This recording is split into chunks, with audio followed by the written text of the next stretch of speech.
W.F. Howes presents an unabridged recording of Burning Chrome by William Gibson, narrated by William Hope and Oliver James Parkins.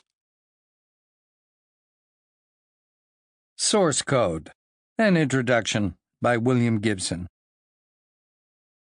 Nothing acquires quite as rapid or peculiar a patina of age as an imaginary future.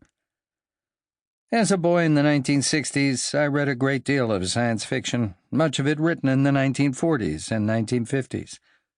This actually forced me to decode early on some fairly major elements of modern history, if only because one can't really enjoy what science fiction does without being able to recognize the point at which the imaginary lifts off from the known. But history, I've since come to believe, is the ultimate in speculative narrative, subject to ongoing and inevitable revision. Science fiction tends to behave like a species of history pointing in the opposite direction, up the timeline rather than back. But you can't draw imaginary future histories without a map of the past that your readers will accept as their own.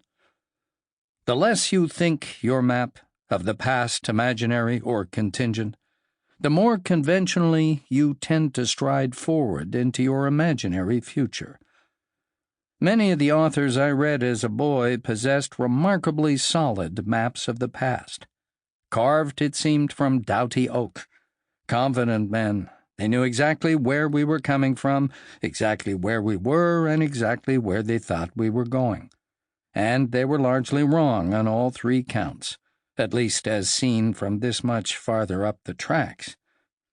But there was another, variant species of science fiction, unnamed but to my mind somehow distinct, which seemed to start from less fixed assumptions of history.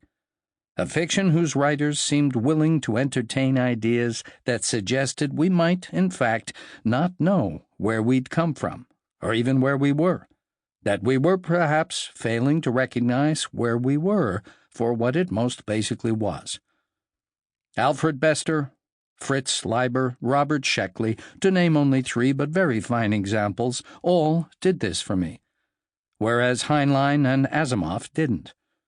The writers who made science fiction do what for me was its most magic thing seemed to inhabit a more urban universe. A universe with more moving parts, one in which more questions could be asked, if far fewer definitively answered. These writers were somehow in a different relationship. Sample complete. Ready to continue?